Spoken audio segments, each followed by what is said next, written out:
Pueblo dominicano, en nombre de nuestro partido, la Fuerza del Pueblo, me dirijo a ustedes esta noche para compartir nuestros puntos de vista y perspectivas acerca de la situación por la que en estos momentos atraviesa la República Dominicana.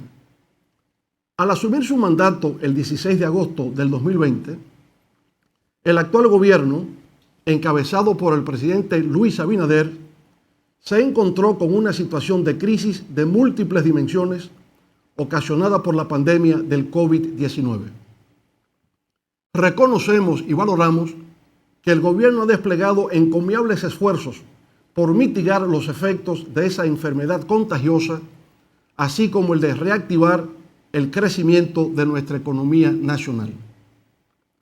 Al ser el COVID una tragedia de carácter global, es evidente que todo lo que acontezca en torno a su propagación y sus consecuencias económicas y sociales repercuten en nuestro país. El principal desafío a nivel mundial para combatir la pandemia fue encontrar una vacuna adecuada. Se logró en tiempo récord, en menos de 8 meses. Normalmente, la elaboración de una vacuna toma tiempo, a veces entre 10 y 15 años, pero los esfuerzos de colaboración entre los miembros de la comunidad científica internacional permitieron obtener ese milagro en tan corto tiempo. En la República Dominicana se contrató la vacuna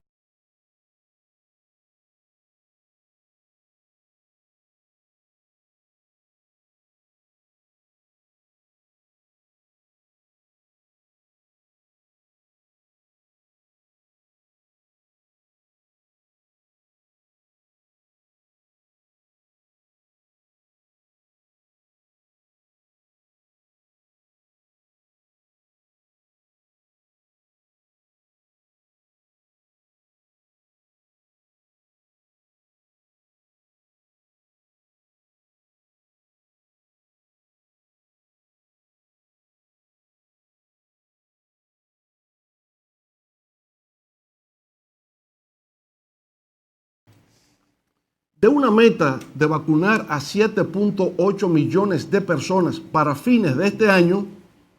El 80% de estos, es decir, 6.2 millones para junio, en la actualidad han recibido una dosis, 5.7 millones, y 2 dosis, 4.5 millones de ciudadanos.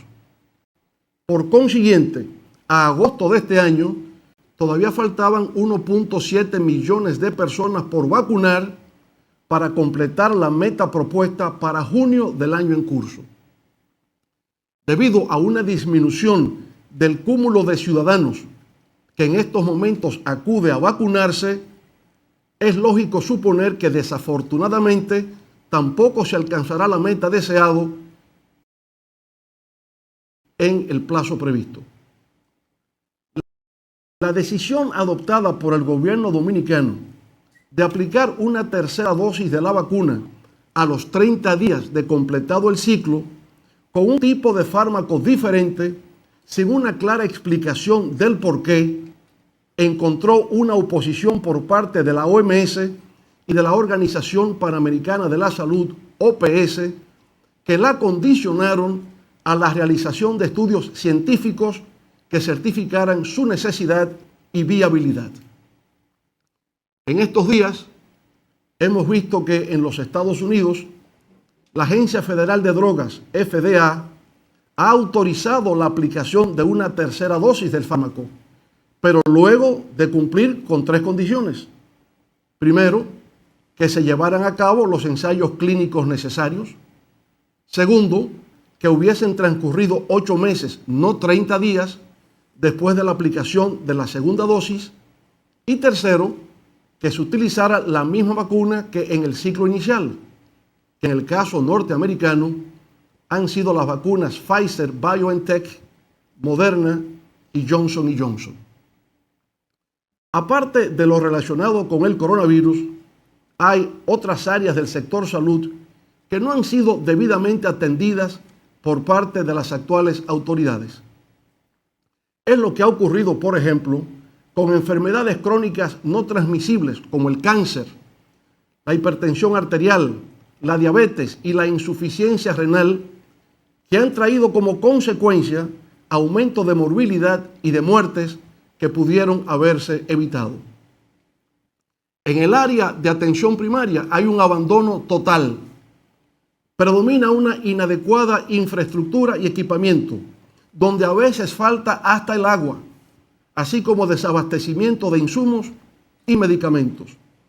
En los centros hospitalarios a nivel nacional hay una baja capacidad resolutiva, lo cual se refleja en largas listas de espera para consultas especializadas, tardanzas en programación de cirugías selectivas, escasez de pruebas de laboratorios y otros estudios diagnósticos. Más aún, hay una falta de recursos humanos, técnicos y profesionales causada por las indiscriminadas cancelaciones de profesionales y técnicos de alta calificación en el área. En lo que concierne a la economía, es preciso señalar que de conformidad con datos ofrecidos por el Banco Central, durante los primeros 6 meses de este año 2021, la economía dominicana creció 13.3% y se pronostica que para el año en su totalidad crecerá en 7.5%. Parecen cifras astronómicas, pero en verdad se trata de un rebote estadístico que compara la reactivación del crecimiento de este año con el colapso experimentado en nuestra economía en el 2020, que fue de menos 6.7% del PIB. No obstante, cuando se establece una relación entre los resultados del crecimiento económico del 2021 con los del año anterior a la pandemia, el 2019, resulta que la proyección real de crecimiento para el 2021 es tan solo de 0.3%. Fíjense ustedes, de una proyección de crecimiento por rebote estadístico de un 7.5% a una realidad de solo 0.3%. Se trata, por consiguiente, de un crecimiento relativo, lo cual pone en evidencia que utilizando cifras fuera de contexto, se puede confundir al pueblo mediante una manipulación estadística que no refleja la que realmente acontece en los hogares dominicanos. A pesar de los logros obtenidos por las actuales autoridades en mantener la estabilidad macroeconómica y un clima adecuado para la inversión, a los fines de que el país pueda salir de la crisis, lo cierto es, sin embargo, que todavía estamos en una fase embrionaria de recuperación de lo que habíamos alcanzado antes de la pandemia. En tal virtud, saludamos el empeño que ha puesto el gobierno en un importante sector productivo nacional como es el turismo. Pero aún tenemos un camino que recorrer para la total recuperación de la industria sin chimeneas de nuestro país. Por supuesto, muchas de las razones escapan al gobierno, pues también con motivo de la pandemia del COVID-19 y sus variantes, importantes mercados para el envío de turistas aún permanecen cerrados para visitar nuestro país. Como consecuencia, todavía tenemos hoteles cerrados en notables polos turísticos que dependen de esos mercados. En la Fuerza del Pueblo, aspiramos a que continúe ese empeño y esfuerzo gubernamental en asistir a ese sector para que logre el esplendor, la contribución a nuestra economía y a la generación de empleos que tuvo previo a la propagación del virus. Como parte del proceso de reactivación económica, es importante hacer referencia al papel significativo que han tenido las remesas enviadas por nuestros abnegados compatriotas en el exterior, siempre dispuestos a manifestar su solidaridad, aún en circunstancias adversas para ellos mismos. Durante los primeros 7 meses de este año, de enero a julio, hemos recibido 6.159 millones de dólares, lo que representa un aumento de 1.856 millones con respecto al mismo periodo del 2020, lo que equivale al 43.2%. Esos recursos que ingresan al país son de una importancia tal que en la actualidad resultan determinantes en el presupuesto del 50% de nuestros hogares. Es de reconocer que esos envíos del exterior, principalmente de los Estados Unidos, se ha debido a la política de expansión monetaria del gobierno norteamericano, que ha emitido 6 trillones de dólares para hacer crecer su economía. Esa expansión monetaria, al mismo tiempo, ha contribuido a ampliar la reactivación del resto de la economía mundial y, naturalmente, también de la economía dominicana. Como consecuencia del impacto económico del COVID-19, nuestra economía, que en el 2019 tenía un Producto Interno Bruto ascendente a 89.000 millones de dólares, experimentó en el 2020 una caída de 10.000 millones de dólares. Hablar de recuperación económica significa, en primer término, recuperar esos 10.000 millones de dólares perdidos en nuestra capacidad de producción de riquezas. Eso, claro está, no se logrará este año. Con vientos a favor podría tal vez lograrse en el 2022, pero lo más probable, sin embargo, es que lo podamos alcanzar en el 2023. Así pues, aunque nos encontramos afortunadamente en un proceso de reactivación, no podemos perder de vista lo que ocurre en el plano global, donde todavía persisten efectos de la pandemia, ahora con sus múltiples variantes, y una situación económica que, debido al fenómeno de expansión monetaria estadounidense, ahora tiene que enfrentarse a los efectos indeseados del crecimiento de la deuda y de la inflación. Por todo eso, cobra sentido la advertencia expresada por la CEPAL al estimar como una paradoja de la recuperación en América Latina y el Caribe el que el rebote económico no asegura un crecimiento sostenido. De todas maneras, tomando como bueno y válido que la economía dominicana durante el primer semestre del 2021 haya crecido 13.3%, conviene formularse la siguiente pregunta. ¿Cuál ha sido el aporte del gobierno desde el punto de vista fiscal para el inicio de esa reactivación económica?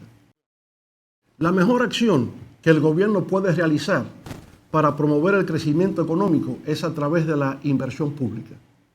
Resulta, no obstante, que durante los primeros 7 meses de este año, el gobierno, de un total de gastos de 468.342 millones de pesos, solo ha destinado 30.552 millones a gastos de capital, es decir, infraestructura, compra de maquinarias, equipos, vehículos, etcétera, equivalente a un pírrico 6.5% del gasto total. Eso es importante porque el gobierno, conforme al presupuesto de este año de 959.093 millones de pesos, el más alto de la historia económica dominicana, está legalmente autorizado a invertir en gastos de capital 132.365 millones, razón por la cual podemos afirmar que su contribución al inicio de la reactivación económica no ha sido en proporción a la que ha debido ser.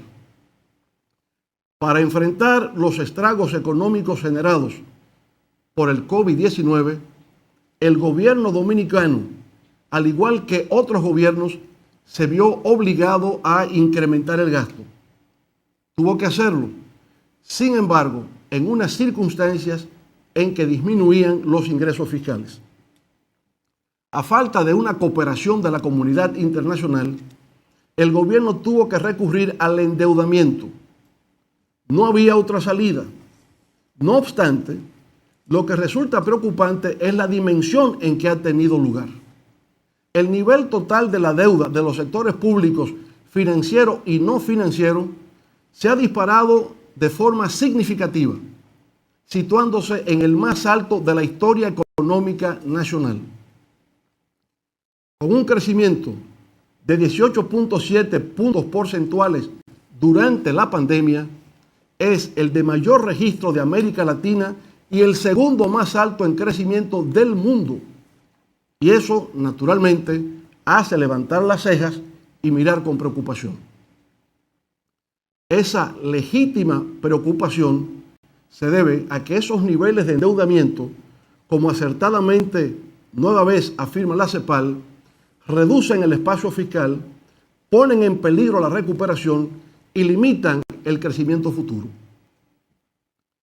En junio del 2020, la deuda pública dominicana era de 46.700 millones de dólares, igual al 59.2% del PIB. A junio de este año era de más de 59.700 millones de dólares, equivalente al 68% del PIB. Esto es 13.000 millones más que en junio del año pasado. Para que tengamos una idea de la magnitud de lo que estamos hablando, en 8 años, del 2004 al 2012, durante los 2 periodos consecutivos que me correspondió el honor de dirigir los destinos nacionales, el gobierno dominicano, a pesar de haber enfrentado 3 crisis, la bancaria interna, la crisis financiera global y el alza de los precios de los commodities, incrementó la deuda en solo 1.800 millones de dólares por año. Increíble, pero así es. Durante esos 8 años de nuestros gobiernos, la deuda incluso disminuyó, pasando de un 46.9% del PIB a un 41.3%. Señoras y señores, en los círculos oficiales se afirma que durante el primer año de gestión del actual gobierno se han recuperado 714.551 empleos de la prepandemia. Sin embargo, la encuesta continua de la Fuerza de Trabajo establece que la pérdida total de empleos durante la pandemia fue de 470.000 puestos de trabajo. Por consiguiente, es imposible que se hayan recuperado 714.551 puestos de trabajo si en realidad solo se perdieron alrededor de 470.000. Si se hubiera recuperado esa cantidad de empleos, eso significa que el actual gobierno ya habría recuperado el 100% de los empleos perdidos en la pandemia y además habría creado 245.056 adicionales. Naturalmente, eso es imposible, debido a que aún en los mejores tiempos de crecimiento económico nunca se han creado más de 120.000 empleos por año. La verdad es que la pérdida de empleos provocada por el COVID-19 todavía no ha logrado recuperarse y hacen falta alrededor de 192.500 puestos de trabajo para lograrlo. Y a pesar de los programas de asistencia social, Quédate en Casa, FASE y PATI, los cuales fueron extendidos hasta diciembre del 2020, la pobreza aumentó en nuestro país. En términos absolutos, esto implicó que 268.515 dominicanos descendieran a niveles de pobreza general, incrementándose de igual manera la indigencia o pobreza extrema. Pero a nivel general, lo que nuestro partido, Fuerza del Pueblo, ha observado que suscita mayores niveles de angustia, ansiedad y frustración en la población dominicana es el alza de los precios de la canasta familiar. Un ejemplo es lo que ha ocurrido con los precios del pollo, un producto de primera necesidad, fundamental en la dieta diaria de nuestro pueblo, que junto al arroz ocupa los primeros lugares en términos del gasto alimenticio de las familias dominicanas. Aunque se asocia el alza del precio del pollo a la fiebre porcina, la verdad es que desde fines del 2020 y durante los primeros 7 meses de este año, el aumento en su precio ha sido una constante. Se han hecho reuniones entre autoridades, productores, dueños de supermercados y vendedores para buscarle una salida a un tema que resulta agobiante para la población y no se ha logrado. Ha habido un fracaso en solucionar el incremento de los precios del pollo, pero de igual manera con otros productos, como el arroz, el aceite y las habichuelas. Tampoco se ha logrado mejorar la situación con los limones, las naranjas y los aguacates, y ni siquiera con el arenque o el bacalao. Personalmente, he consultado a algunos vendedores de pollo, quienes me han hecho saber que el precio varía de un día para otro, así como de un lugar a otro, pero en ningún caso baja de 75 pesos la libra. Más bien oscila entre 85 y 90 pesos, y hay algunos puestos de venta en el Distrito Nacional donde ha llegado hasta a 100 pesos la libra. De acuerdo con las cifras del Banco Central, la inflación acumulada en el renglón de alimentos y bebidas no alcohólicas desde agosto del 2020 hasta julio del 2021 asciende en general al 9.84%. Pero hay productos alimenticios donde las alzas superan el 30%, el 40% y hasta el 60%.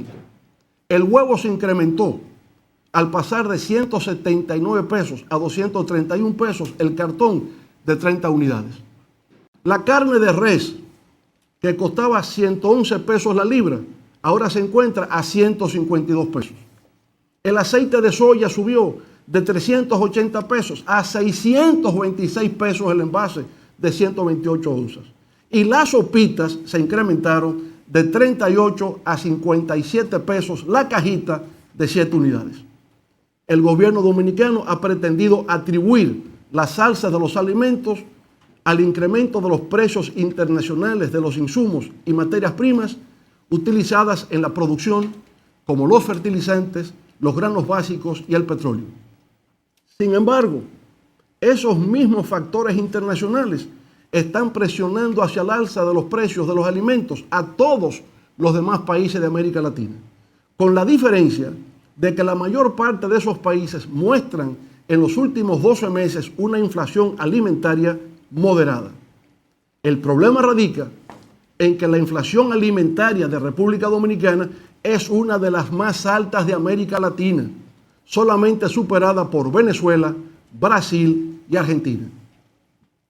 El incremento de los precios de los alimentos, unido a la pérdida de empleos e ingresos económicos que ha sufrido el pueblo dominicano como resultado de la COVID-19, sugiere la posibilidad de que el país experimente un aumento del hambre y la subalimentación, lo que representaría a su vez un retroceso en términos de seguridad y soberanía alimentaria.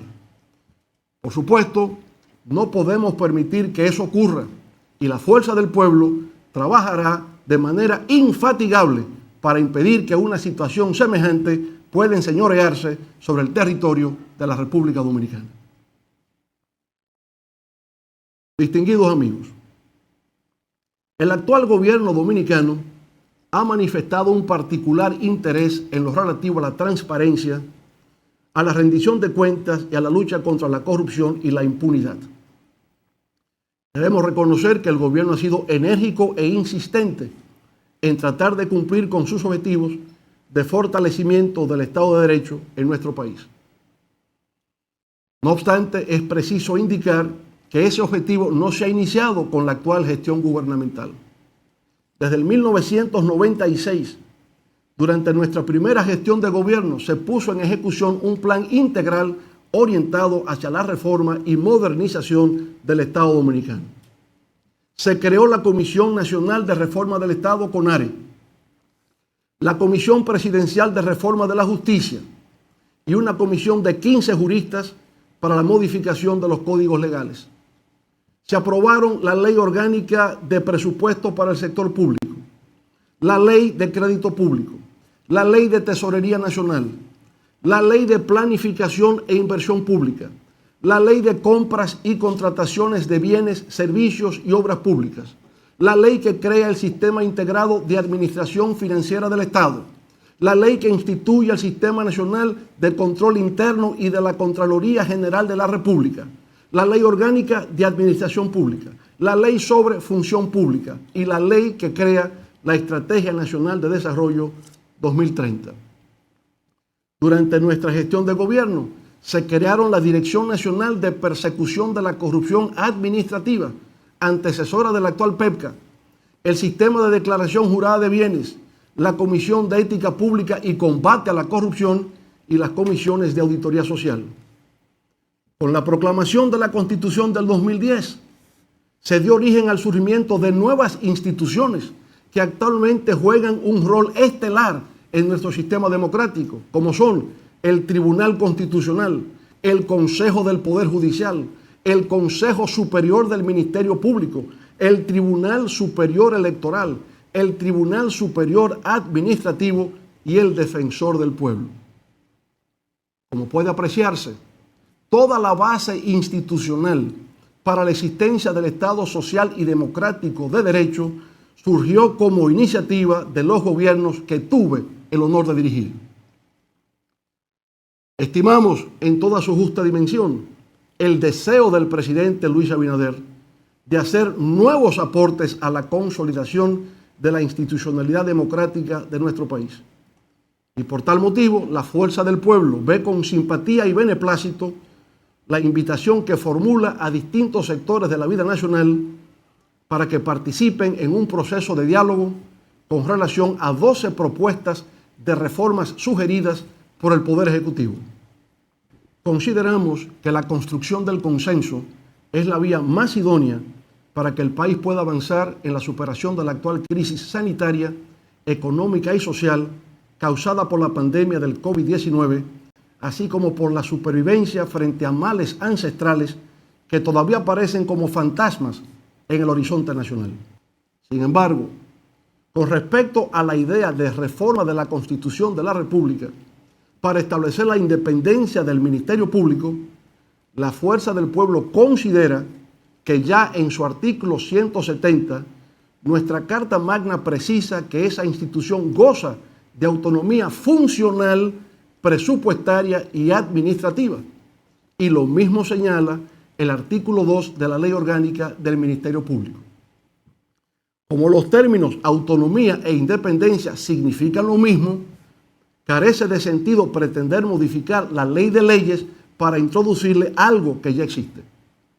Constitucional y legalmente,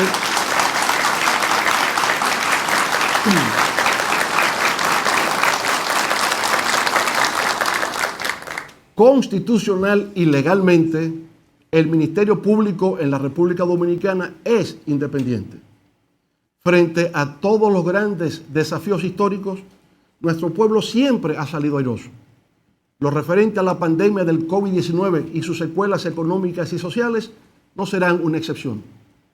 Sin embargo, frente a cualquier crisis hay que procurar ser moderado y cauteloso. Se requiere establecer un balance entre el optimismo de la voluntad y el realismo de la razón. Bien lo decía Confucio, un sabio oriental de la antigüedad, al señalar las siguientes palabras: los cautos rara vez se equivocan. Y así es. Muchas gracias y buenas noches.